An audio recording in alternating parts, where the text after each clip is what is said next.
I'll leave about a 1/2 inch of Romex in the box. Okay, and I like to push the wires back to keep them neat. Get my nice straight out. Obviously this will be gemmed, Colorado gemmed. I don't have any ran out on the other ones.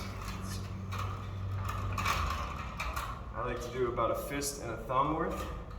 Fist and a thumb worth.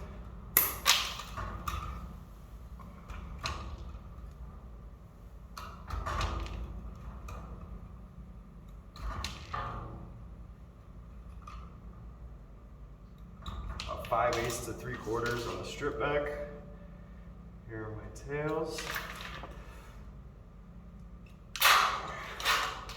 Now, a lot of people get lazy and they just will wire nut them.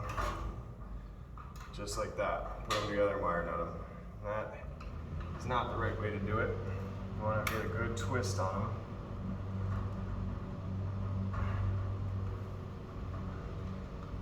So much so that you get about 2 to 2.5 spirals back on the actual insulated part of the Romex. And then my wire nuts.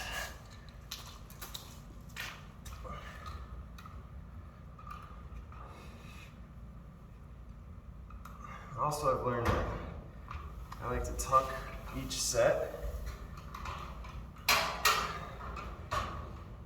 because obviously all of them is a lot, so you can get a much neater tuck back in the box if you do them one set at a time. So I take my 3, I use my strippers, I push them all even.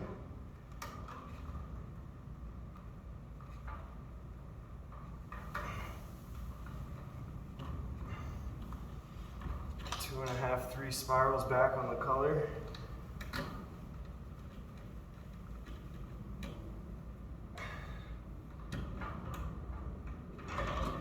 Again, it's really helpful if you push back your first fold, cheat it, and then get your second one going. And that just kind of accordions them in the back there.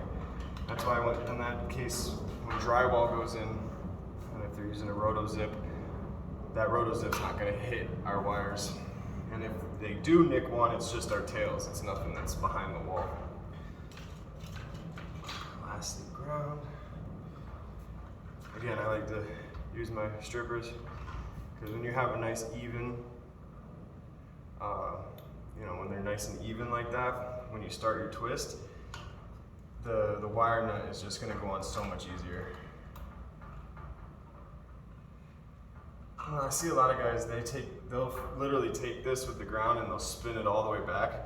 I don't like doing that. That makes it much more rigid, causes a lot more kinks, and you want to avoid as many sharp bends in the wire as possible.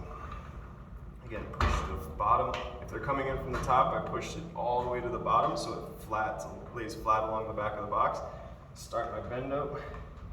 And then I push all the way back to the top, and I fold it. Okay? Now, if there's no service here yet, so I don't need to safety this off, it is good practice too.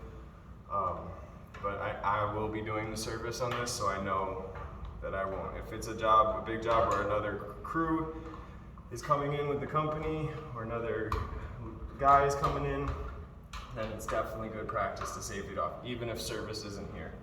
And then I use my ground wire to kind of hold it back in there. So when the drywall guys go in, we all know drywall guys love to nick our wires, so I don't even give them a chance.